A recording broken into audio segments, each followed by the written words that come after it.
because the next thing is the Sabbath and Great Tribulation. Now, why is that important?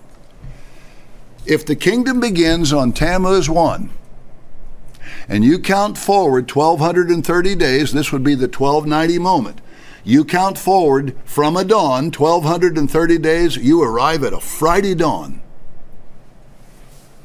But only if you count from Tammuz, and only if you count from a Sunday. You can just keep on going through winter. There's no possible way it will ever work unless it's Tammuz, and it's Tammuz this year. This is crucial.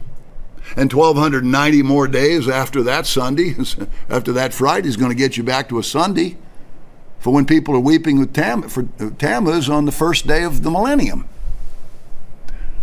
I never could get to how. I knew God was going to resolve this by math. And there's one more big math thing we're going to learn here in a bit. But this is powerful.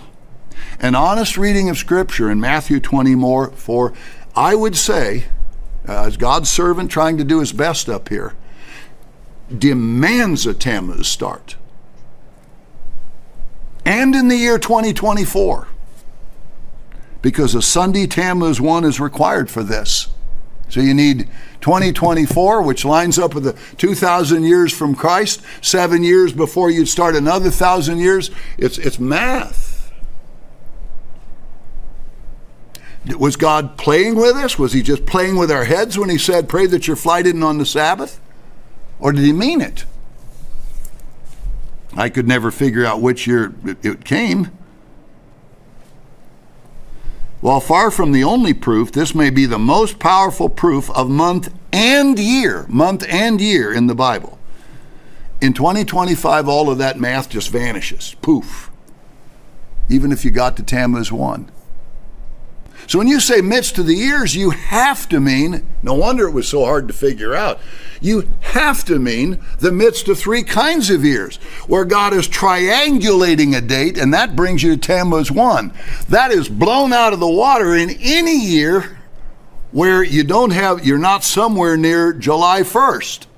Either way, prophesying or inspired preaching would seem to add credence to Tammuz. I mean, you judge what you think my words are.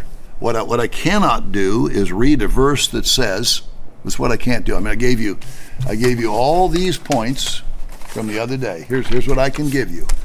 This is Thursday's sermon right here, 2 pages. All those points, all that material. And then here are the 2 sermons today, all of this material. And we're still going to go over a real interesting list right here.